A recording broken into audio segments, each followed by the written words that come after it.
Hi, welcome back to my channel. So ಈಗ ರೆಡಿಯಾಗಿದ್ದೆ.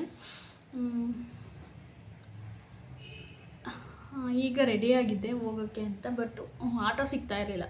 9:15 try ಮಾಡ್ತಾಯಿದ್ದೆ. 9:15 ಅಲ್ಲ, 9:25 ಟ್ರೈ ಮಾಡ್ತಾಯಿದ್ದೀನಿ. ಒಂದು ಸಿಗ್ತಾ ಇಲ್ಲ. ಸೊ ಅದಕ್ಕೆ ಅವ್ರು ಕಾಲ್ ಮಾಡಿ 10 o'clockಗೆ ಬನ್ನಿ ಅಂತ ಹೇಳಿದರು. ಸೊ ಅದಕ್ಕೆ ನೆಕ್ಸ್ಟು ಈಗ 10 ಗಂಟೆಗೆ ಟ್ರೈ ಮಾಡ್ತಾಯಿದ್ದೀನಿ, ಸಿಗ್ತಾಯಿಲ್ಲ ಅಂತಂದಿದ್ದಕ್ಕೆ ಓಕೆ 2 o'clockಗೆ ಬನ್ನಿ ಅಂತ ಹೇಳಿದ್ದಾರೆ. ಸೊ ಈಗ ಗ್ಯಾಸ್ ಎಲ್ಲ ಖಾಲಿ ಆಯಿತಲ್ಲ, ಬುಕ್ ಮಾಡಿದ್ದಾರೆ. ಚಿಕ್ಕ ಸಿಲಿಂಡ್ರಲ್ಲಿ ತೊಗೊಂಡಿದ್ದಾರೆ, ಏನು ಮಾಡಿರಲಿಲ್ಲ. ಸೊ ತೊಗೊಂಡಿದ್ದೆ 9 ಗಂಟೆಗೆ, ಇನ್ನೇನು ಮಾಡೋಕ್ಕಾಗುತ್ತೆ, ಹೋಗ್ಬೇಕಲ್ಲ 10 ಗಂಟೆಗೆ ಅಂತ. ಸೊ ಈಗ ಒಂದು ಸ್ವಲ್ಪ ಅಡುಗೆ ಮಾಡಿಟ್ಟು ಆಮೇಲೆ ಹೊರಡೋದು. ಯಾಕಂತಂದರೆ 2 ಗಂಟೆ ಅಂತಂದರೆ ಆಲ್ಮೋಸ್ಟ್ 5 ಆಗುತ್ತೆ, 5-6 ಎಲ್ಲ ಆಗುತ್ತೆ. ಸೊ ನಾನು ಊಟ ಮಾಡ್ಕೊಂಡು ಹೋಗ್ಬೇಕಲ್ಲ. ಈಗಲೂ ಕೂಡ ಹಣ್ಣು ಒಂದು ಸ್ವಲ್ಪ ತಿನ್ಕೊಂಡಿದ್ದೀನಿ. ಸೊ ಏನಾದರೂ ಸಾರು ಮಾಡೋಣ ಅಂತ.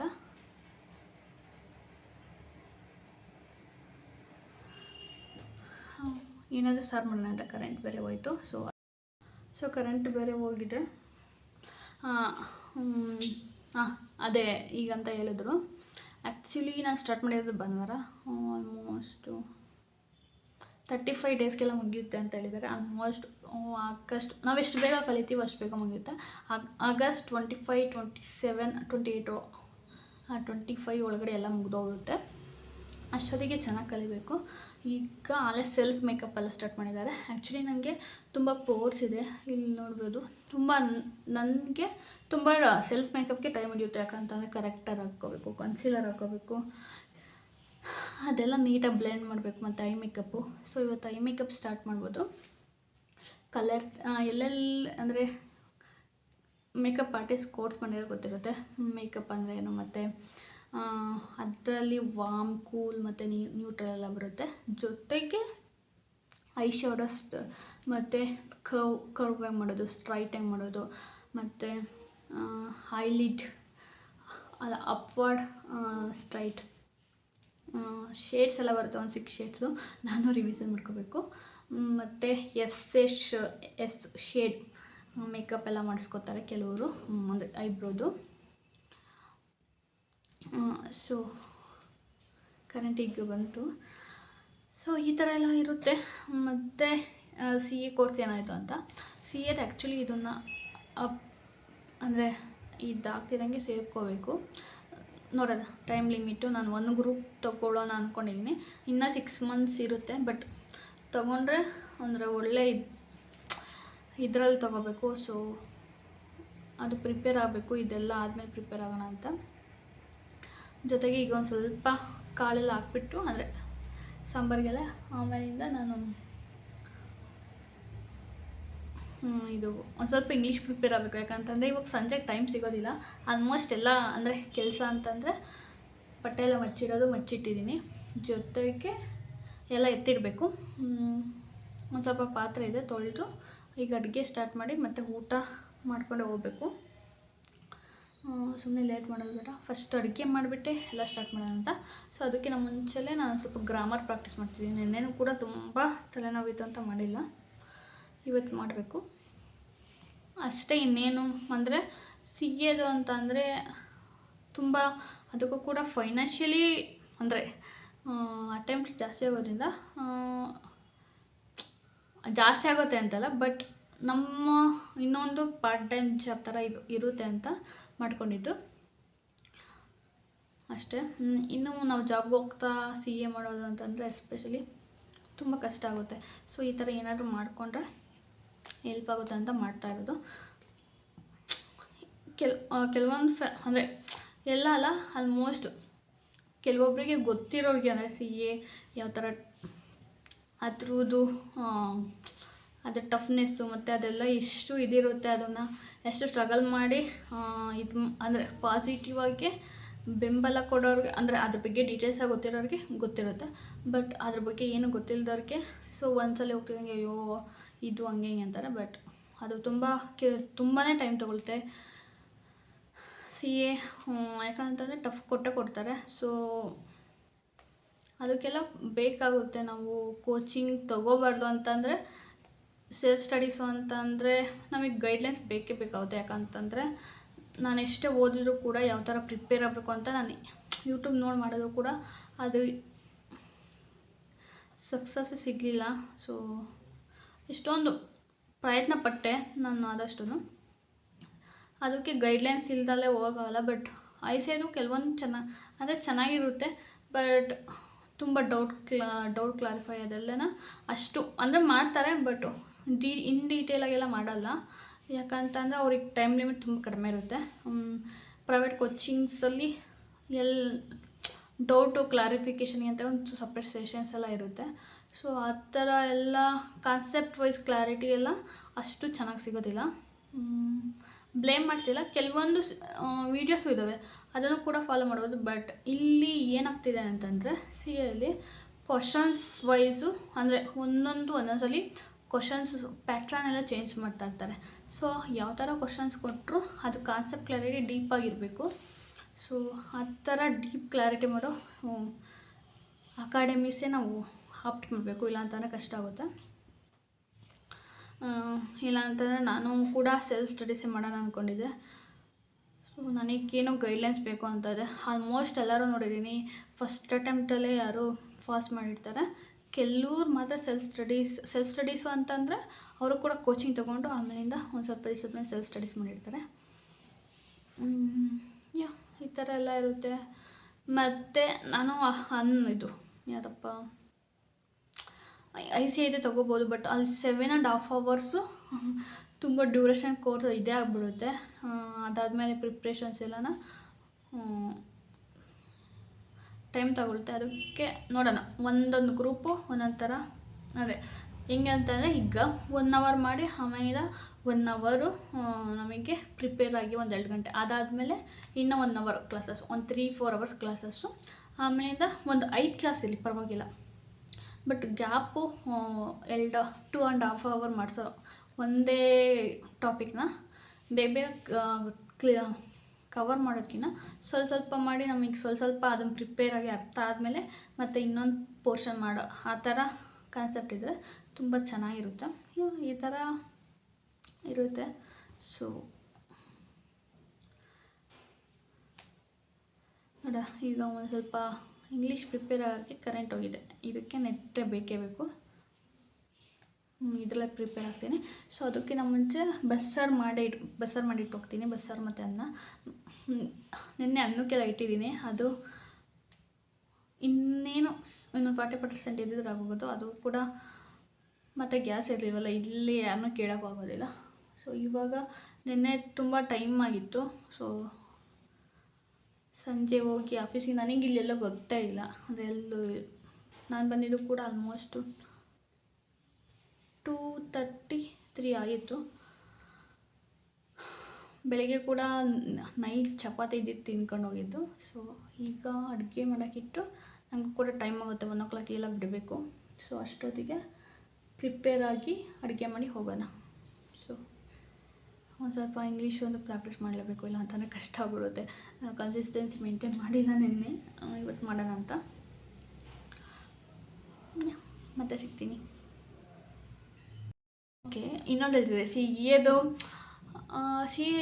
CA ಒಳಗೆ ಕೆಲವೊಂದು ಸಪೋರ್ಟ್ಸ್ ತುಂಬ ಇಂಪಾರ್ಟೆಂಟ್ ಆಗುತ್ತೆ. ನನ್ನ ಪ್ರಕಾರ ಆಲ್ಮೋಸ್ಟ್ ಹೆಂಗಾಗುತ್ತೆ ಅಂತಂದರೆ, ಆಲ್ಮೋಸ್ಟ್ ನಮಗೆ ಸಪೋರ್ಟ್ ಅಂದರೆ ಮೋಟಿವೇಟ್ ಮಾಡೋದಕ್ಕಿಂತ ಜಾಸ್ತಿ ಸಕ್ಸಸ್ ಸಿಗ್ದವ್ರಿಗೆ ಗೊತ್ತಿರುತ್ತೆ. ಜಾಸ್ತಿ ಫೇಲ್ಯೂರ್ ಆಗಿರ್ತಾರಲ್ಲ ಅವರಿಗೆ ಜಾಸ್ತಿ ನೆಗೆಟಿವಿಟಿ ಸ್ಪ್ರೆಡ್ ಆಗ್ತಾಯಿರುತ್ತೆ. ನೆಗೆಟಿವಿಟಿ ಇನ್ ದ ಕೇಸ್ ಅಂತಂದರೆ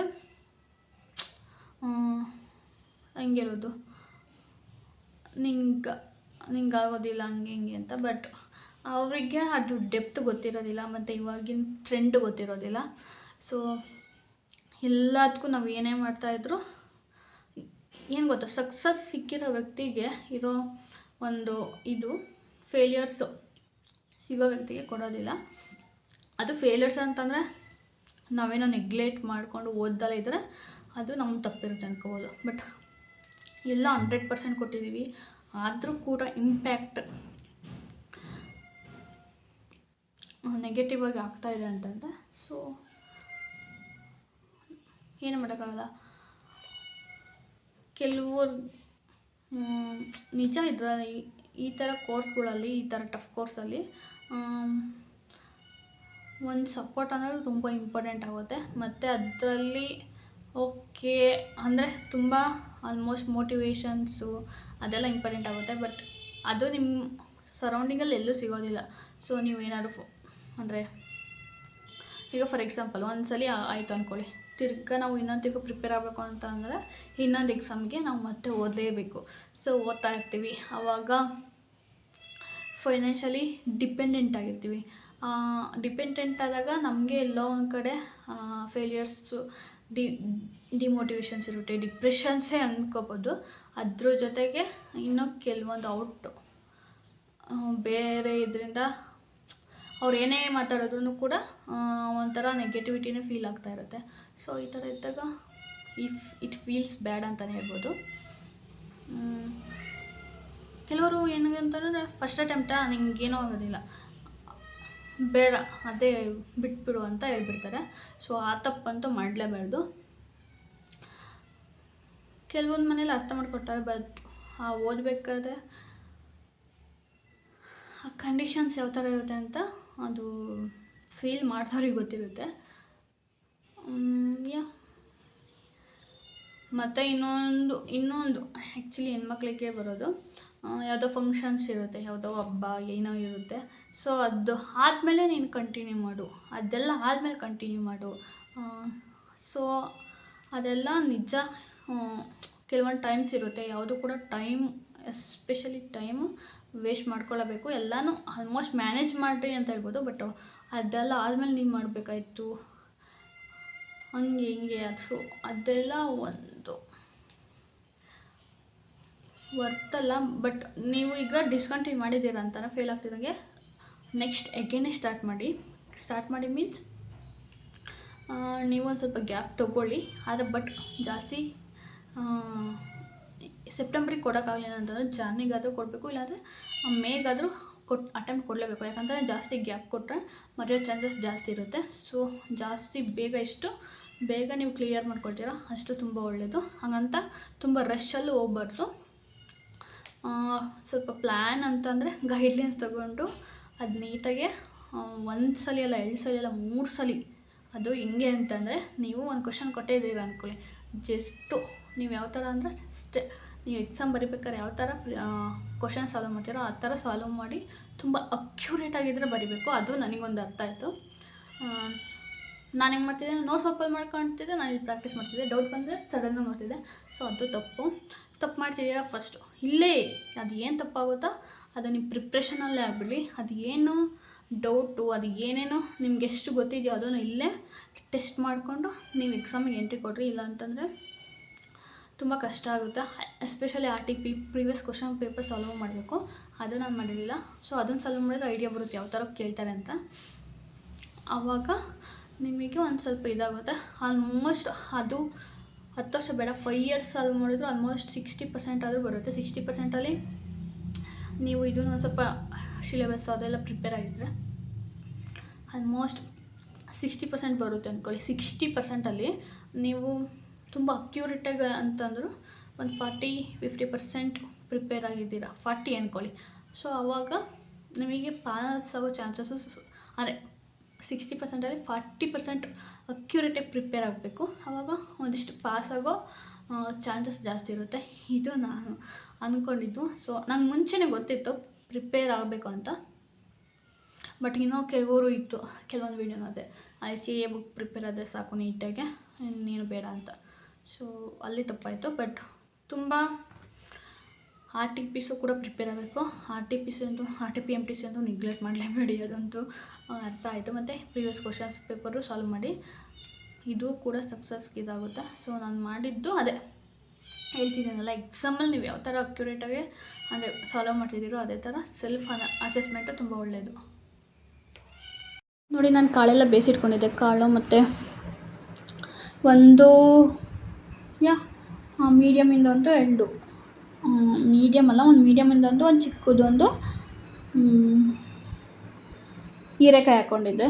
ಬಟ್ ಬೇಳೆ ಹಾಕಿದ್ರೆ ಚೆನ್ನಾಗಿರುತ್ತೆ. ಬಟ್ ಹೀರೆಕಾಯಿ ಅಲ್ಲ, ಇದು ಮೊಳಕೆ ಕಾಳು ಜಾಸ್ತಿ ಇತ್ತು ಅಂತ ನಾನು ಇಟ್ಕೊಂಡು ವೀಡಿಯೋ ಮಾಡ್ತಿರೋದು. ಯಾಕಂತಂದರೆ ಹೈಟ್ ಸಾಕಾಗೋದಿಲ್ಲ ಅಂತ. ನೋಡಿ, ಹುರಿಯೋದಕ್ಕೆ ಇನ್ ಕೇಸ್ ನೀವು ಮೆಣ್ಸಿನ್ಕಾಯಿ ಹಾಕೋ ಕೂಡ ಮಾಡ್ಬೋದು, ಧನಿಯಾ ಪುಡಿ ಹಾಕಿ. ಇಲ್ಲ ಅಂತಂದರೆ ಸಾರಿನ ಪೌಡರ್ ಹಾಕಿ ನಾನು ಮಾಡ್ಕೊಂಡೆ. ಯಾಕಂತಂದರೆ ಧನಿಯಾ ಪೌಡರ್ ಎಲ್ಲ ಕಡಿಮೆ ಐತೆ ಅಂತ. ಅದು ಕೂಡ ಅಷ್ಟೊಂದು ಟೇಸ್ಟು ಕೂಡ ಇಲ್ಲ. ಅದಕ್ಕೋಸ್ಕರ ಇದೆಲ್ಲ ನೀಟಾಗಿ ಹುರ್ಕೊಂಡು, ಆ್ಯಕ್ಚುಲಿ ಹುರ್ಕೊಂಡು ನೀಟಾಗಿ ಒಂದು ಸ್ವಲ್ಪ ಗೋಲ್ಡನ್ ಬ್ರೌನ್ ಬರೋವಷ್ಟಾದರೂ ನೀವು ಹುರ್ಕೋಬೇಕು. ಮಾರ್ನಿಂಗು ಎಡಿಟ್ ಮಾಡೋಕ್ಕೆ ಆಗಲಿಲ್ಲ. ಯಾಕಂತಂದರೆ ಆಲ್ಮೋಸ್ಟ್ ನನಗಿರಬೇಕು ಅಂತಂದಲ್ಲ, ಇಲ್ಲಿ ಹೊರಡ್ಬೇಕಾದ್ರೆ ಒಂದು 9:30 ಹೊರಡಬೇಕು. ಅಷ್ಟೊತ್ತಿಗೆಲ್ಲ ರೆಡಿಯಾಗಿ ಸ್ನಾನ ಮಾಡ್ಕೊಂಡು ರೆಡಿ ಆಗಬೇಕಲ್ಲ, ಅದಕ್ಕೋಸ್ಕರ. ಮತ್ತು ಹೊರಗಡೆ ಎಲ್ಲ ಕ್ಲೀನ್ ಮಾಡಿದ್ದೆ.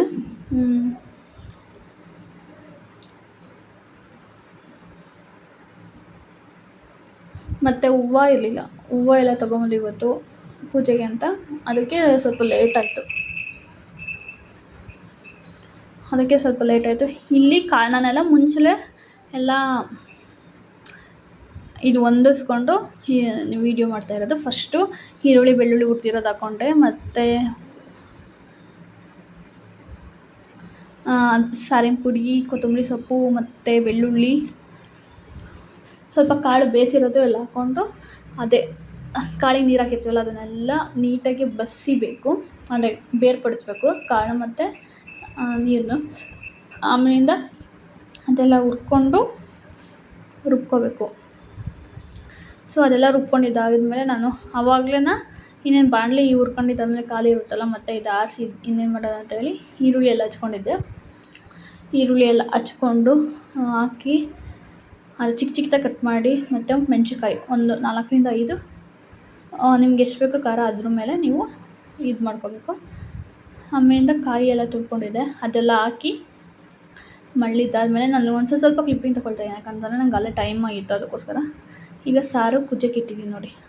ಈ ನಡುವೆ ನಾನು ಹುಣಸೆಹಣ್ಣು ಹಾಕಿರಲಿಲ್ಲ, ಮರ್ತಿದ್ದೆ. ಅದಕ್ಕೆ ಸ್ವಲ್ಪ ಹುಣಸೆಹಣ್ಣಿನ ಅದು ಬಸ್ಸಾರು ನೀರು ಬಸ್ತಿರ್ತೀವಲ್ಲ, ಆ ಬಸ್ಸಾರಿಗೆ ಸ್ವಲ್ಪ ಬಸ್ತಿರೋ ನೀರಿಗೆ ಹುಣಸೆಹಣ್ಣು ಹಾಕ್ಕೊಂಡು ಸ್ವಲ್ಪ ಕಿವುಚ್ಕೊಂಡು ಹಾಕ್ಕೊಂಡೆ, ಹುಳಿ ಸರಿ ಹೋಗ್ಬೇಕಲ್ಲ ಅಂತ.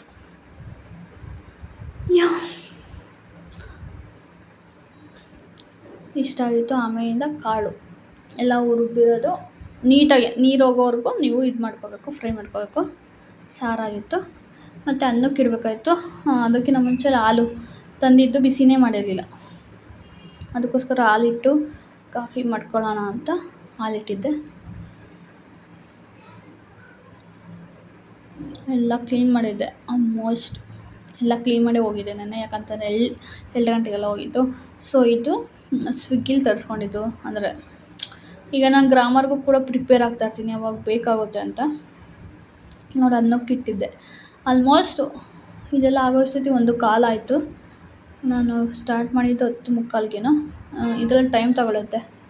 ಮತ್ತು ಅಕ್ಕಿ ಎಲ್ಲ ಕಾಲಾಗಿತ್ತು, ಆ ಡಬ್ಬನ ಕೂಡ ತೊಳೆದಿಟ್ಟೆ. ಇಂಗ್ಲೀಷ್ ಪ್ರಿಪೇರ್ ಆಗೋಣ ಅಂದ್ಕೊಂಡೆ ಗ್ರಾಮರು. ಸೊ ಈಗಲೇ 1 o'clock ಆಗಿತ್ತು. ಅಲ್ಲಿ 2 o'clockಗೆ ರೀಚ್ ಆಗಬೇಕು. ಅಡುಗೆ ಎಲ್ಲ ಮಾಡಬೇಕಾಯ್ತಲ್ಲ, ಅದಕ್ಕೆ ಈಗ ಕಾಫಿ ಕುಡಿತಾ ಇದ್ದೀನಿ.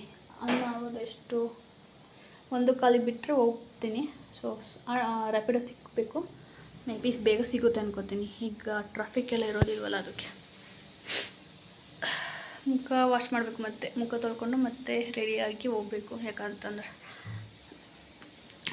ಅಡುಗೆ ಮಾಡಿರೋದ್ರಿಂದ ಸ್ವಲ್ಪ ಒಂಥರ ಇದೆ ಮುಖ.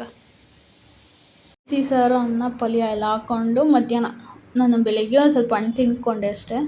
ಆಮೇಲೆ ಮಧ್ಯಾಹ್ನ ಅಡುಗೆ ಮಾಡ್ಕೊಂಡು ಊಟ ಮಾಡ್ಕೊಂಡು ಹೋದೆ. ಮತ್ತು ಸಂಜೆ ಬಂದು ನೈಟೇ ಊಟ ಮಾಡಿದ್ದು. ಇಲ್ಲಿದೆ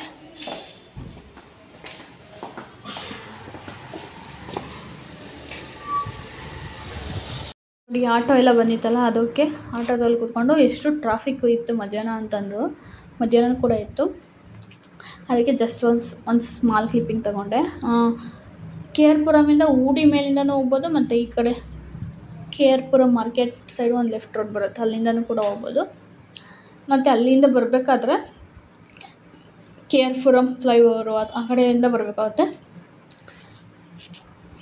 ಬಂದರೆ ಇನ್ ಕೇಸ್ ಮತ್ತು ಹೋಗ್ಬೇಕು ಇನ್ನೂ ತಿರ್ಗಾ ನಾವು ರಿಟರ್ನ್ ಬರಬೇಕಾದ್ರೆ ಉಡಿಯಿಂದನೂ ಬೇಕಾದ್ರೆ ಬರ್ಬೋದು. ಒಂದು 2-3 ರೂಟ್ ಇದ್ದಾವೆ ಹೋಗೋದಕ್ಕೆ. ಬಟ್ ಅಂಡರ್ ಪಾಸಲ್ಲಿ ಹೋದರೆ ಒಂದೇ ಒನ್ ವೇ ಐತೆ ಹೋಗೋದಕ್ಕಷ್ಟೇ. ಬಟ್ ಬರೋದಕ್ಕೆ ಇಲ್ಲ, 2 ವೇ ಇಲ್ಲ.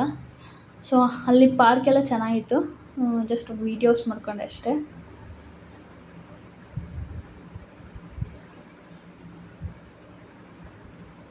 ಮತ್ತು ಇದು ವಿನಾಯಕ ಟೆಂಪಲ್ಲು ನಾನು ಹೋಗ್ತೀನಲ್ಲ ಕ್ಲಾಸು ಈ ಪಕ್ಕನೇ ಹೋದರೆ ಅವ್ರದ್ದು ಮನೆ ಸಿಗುತ್ತೆ. ಅವ್ರ ಮನೆಯಲ್ಲೇ ತಗೋತಾರೆ ಕ್ಲಾಸಸ್ಸು. ನೋಡಿ ಅಲ್ಲಿ ಕಾಣಿಸ್ತಿದ್ದಿಲ್ಲ, ಅದೇ ಮನೆ. ನಾನು ಒಳಗಡೆ ಹೋಗಿ ಸ್ವಲ್ಪ ವೀಡಿಯೋ ಮಾಡ್ಕೊಂಡೆ ಅಷ್ಟೇ. ಅವರು ಏನೋ ಅವ್ರದ್ದು ಮದುವೆ ಡಿಸ್ಕಷನ್ ನಡೀತದೆ. ಮೀನ್ಸ್ ಅವ್ರಿಗೆ ಮದುವೆ ಸೆಟ್ ಆಗಿದೆ. ಅವ್ರಿಗೆ ಏನು ಏಜ್ ಆಗಿಲ್ಲ, 24 or 25 ಇಯರ್ಸ್ ಅಷ್ಟೇ.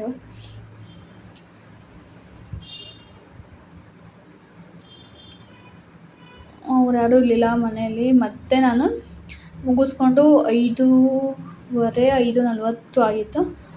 ಆವಾಗ ಟ್ರಾಫಿಕ್ ಬೇರೆ ಇತ್ತಲ್ಲ, ಆಲ್ಮೋಸ್ಟ್ ರೀಚ್ ಆಗೋದಕ್ಕೆ 6:40 ಆಗಿತ್ತು. ನೋಡಿ ಗೊತ್ತಾಗಿರುತ್ತೆ. ಸೊ ಇವತ್ತು ಬಂದು ಮೇಕಪ್ ಐಬ್ರೋ ಶೇಪ್ ಪ್ರಾಕ್ಟೀಸ್ ಮಾಡಿದ್ದು. ಟೈಮ್ ತಗೊಳ್ತು 2 ಇಂದ ಅಂದರೆ ಐಬ್ರೋ ಶೇಪಿಂಗ್ ಒಂದು, ಮತ್ತು ಬ್ಲೆಂಡಿಂಗ್, ಐಸ್ ಬ್ಲೆಂಡಿಂಗ್ ಮಾಡೋದು, ಅಂದರೆ ಐ ಶ್ಯಾಡೋಸ್ ಬ್ಲೆಂಡಿಂಗು. ಮತ್ತೆ ಸಿಗ್ತೀನಿ. ಈಗ ಒಂದು ಸ್ವಲ್ಪ ರೆಸ್ಟ್ ಮಾಡಿ ಆಮೇಲಿಂದ ಗ್ರಾಮರು ಮತ್ತು ಐಬ್ರೋದು ಇದೊಂದು ಶೇಪು ಕೂಡ ಪ್ರಾಕ್ಟೀಸ್ ಮಾಡಬೇಕು. ಬಾಯ್. ಹಾಯ್. ಸೊ ಈ ವಿಡಿಯೋ ಇಲ್ಲಿಗೆ ಏನು ಮಾಡೋಣ ಅಂತ. ಇನ್ನೇನು ಆಲ್ಮೋಸ್ಟ್ 8 ಆಗಿದೆ. 8:59 ಅಂದರೆ 9 PM ಆಗ್ತಾಯಿದೆ. ಸೊ ಈ ವಿಡಿಯೋ ಇಲ್ಲಿಗೆ ಎಂಡ್ ಮಾಡೋಣ ಅಂತ. ಮತ್ತು ಇನ್ನೊಂದು ಕ್ಲಾರಿಫಿಕೇಷನ್ ಅಂತಲ್ಲ,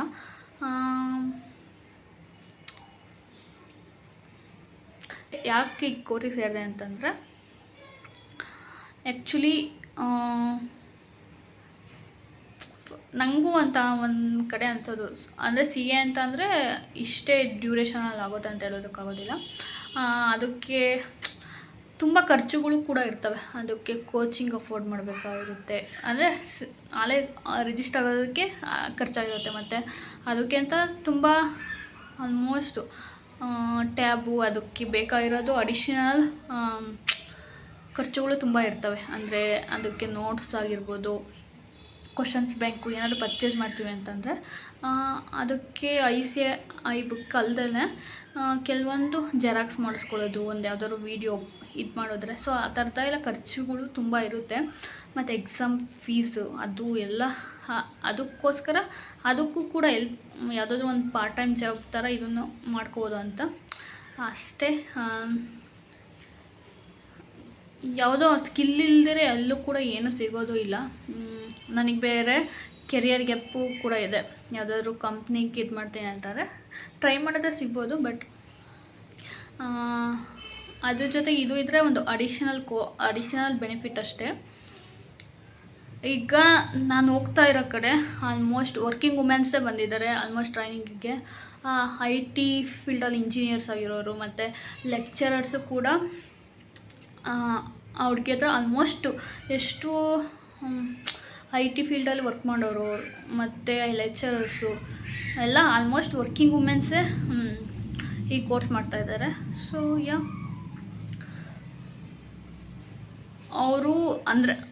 ಅವರು ಕೂಡ ಒಂದು ಪಾರ್ಟ್ ಟೈಮ್ ಜಾಬ್ ಥರ ಏನಾದರೂ ಮಾಡ್ಕೊಳ್ಳೋಣ ಅಂತ ಅವರು ಕೂಡ ಟ್ರೈನಿಂಗ್ ತಗೋತಾ ಇದ್ದಾರೆ. ನೋಡೋಣ, ಒಂದು ಸ್ವಲ್ಪ ದಿವಸ ಆದಮೇಲೆ ಅವ್ರನ್ನೂ ಕೂಡ ಇನ್ ಕೇಸ್ ಅವರು ಕೂಡ ಇಷ್ಟ ಇದ್ದರೆ ನಾನು ಅವ್ರನ್ನ ಅಪ್ರೋಚ್ ಮಾಡಬೇಕು. ಸೊ ಅವರು ಇಷ್ಟ ಇದ್ದರೆ ಕೂಡ ಅಂದರೆ ತುಂಬ ಚೆನ್ನಾಗಿ ಹೇಳ್ಕೊಡ್ತಾರೆ. ಯಾಕಂತಂದರೆ ಫಾರ್ ಎಕ್ಸಾಂಪಲು ಒಬ್ಬರು ಸ್ಟೂಡೆಂಟ್ಗೆ ಅಂದರೆ ಗ್ರೂಪಲ್ಲೂ ಕೂಡ ತಗೋತಾರಂತೆ. ಬಟ್ ಒಂದೇ ಟಾಪಿಕ್ ಇದ್ದರೆ, ಅಂದರೆ ಒಂದೇ ಸೈಡ್ ಜಾಯ್ನ್ ಆಗಿದ್ದರೆ, ಬಟ್ ತುಂಬ ಚೆನ್ನಾಗಿ ಹೇಳ್ಕೊಡ್ತಾರೆ. ಅಂದರೆ ಸೆಲ್ಫ್ ಅಂದರೆ ಜಾಸ್ತಿ ಜನ ಇರೋ ಕಡೆ ಎಲ್ಲರಿಗೂ ಕೂಡ ಕೂತ್ಕೊಂಡೆಲ್ಲ ಹೇಳ್ಕೊಡೋಕ್ಕಾಗಲ್ಲ. ಬಟ್ ಇಲ್ಲಿ ತುಂಬ ನೀಟಾಗಿ ಎಕ್ಸ್ಪ್ಲೇನ್ ಮಾಡಿ ಹೇಳ್ಕೊಡ್ತಾರೆ, ಕಲಿಬೋದು. ಮತ್ತು ನಾವು ಮನೇಲಿ ಕೂಡ ಪ್ರಾಕ್ಟೀಸ್ ಕೂಡ ಮಾಡ್ಬೋದು, ಚೆನ್ನಾಗಿ ಹೇಳ್ಕೊಡ್ತಾರೆ. ಇನ್ನೂ ಒಂದು ಸಲ ಅಲ್ಲ 2 ಸಲ ಅಲ್ಲ, ಅದು ಅರ್ಥ ಆಗಿಲ್ಲ ಅಂತಂದರೆ ಇನ್ನೂ 2 ಎಕ್ಸ್ಟ್ರಾ ಕ್ಲಾಸಸ್ಸು ಕೂಡ ತಗೋತೀನಿ ಅಂತ ಹೇಳ್ತಾರೆ. ಸೊ ತುಂಬ ಫ್ರೆಂಡ್ಲಿಯಾಗಿದ್ದಾರೆ ಅಂತಲೇ ಹೇಳ್ಬೋದು. ಸೊ ಇಷ್ಟು ಹೇಳ್ತಾ ನನಗೆ ಇನ್ನೂ ಒಂದು ಸ್ವಲ್ಪ ಎಸಿಟೇಟು, ಅಂದರೆ ಇವತ್ತೇನಾಯಿತು ಅಂತಂದರೆ ಕಣ್ಣಿಗೆ ಯಾವ ಥರ ಬ್ಲೆಂಡಿಂಗ್ ಮಾಡೋದು, ಸೊ ಅದೆಲ್ಲ ಹೇಳ್ಕೊಡ್ತಾಯಿದ್ರು. ಆ್ಯಕ್ಚುಲಿ ಇದು ಮೇಕಪ್ ಅಂತಂದರೆ ಒಂದು ಆರ್ಟ್ ಅಂತ ಹೇಳ್ತಾರಲ್ಲ, ಸೊ ಅದು ನಿಜವಾಗ್ಲೂ ಅದು ತುಂಬ ಪ್ರಾಕ್ಟೀಸ್ ಬೇಕು. ಮತ್ತು ಮೇಕಪ್ ಅಂತಂದರೆ ತುಂಬ ನಮಗೆ ಗೊತ್ತಿರೋದು ಫೌಂಡೇಶನು, ಐಲೈನರು, ಕಾಜಲ್ಲು, ಸೊ ಮಸ್ಕಾರ ಮತ್ತು ಲಿಪ್ಸ್ಟಿಕ್ಕು ಇಷ್ಟು ಹಾಕಿದ್ರೆ, ಮತ್ತು ಕಾಂಟೋರು ಅದೆಲ್ಲ ಬೇಸಿಕ್ಸ್ ಗೊತ್ತಿರುತ್ತೆ. ಬಟ್ ಅದನ್ನು ಯಾವ ಥರ ಶೇಪಿಗೆ ಇದು ಮಾಡೋದು, ಮತ್ತು ಫಾರ್ ಎಕ್ಸಾಂಪಲ್ ಒಬ್ಬೊಬ್ರು ಶೇಪ್ ಒಂದೊಂದು ಥರ ಇರುತ್ತೆ, ಆ ಶೇಪಿಗೆ ಯಾವ ಥರ ಒಂದು ಏನು ಹೇಳ್ತಾರೆ ಲುಕ್ ಕ್ರಿಯೇಟ್ ಮಾಡೋದು, ಸೊ ಆ ಥರ ಎಲ್ಲ ಟೆಕ್ನಿಕ್ಸ್ ಎಲ್ಲ ಇರುತ್ತೆ. ಸೊ ಇಷ್ಟು ಹೇಳ್ತಾಯಿದ್ದೀನಿ. But it was a trend ಅಂತ ಹೇಳ್ಬೋದಷ್ಟೇ, ಟ್ರೆಂಡ್ ಆಗಿದೆ. ಬಟ್ ಮೇಕಪ್ ಆರ್ಟಿಸ್ಟ್ಗೂ ಮತ್ತು ಬ್ಯೂಟಿಷಿಯನ್ಗೂ ಸಲೂನ್ ಕೋರ್ಸಿಗೂ ತುಂಬ ಡಿಫ್ರೆನ್ಸ್ ಇದೆ.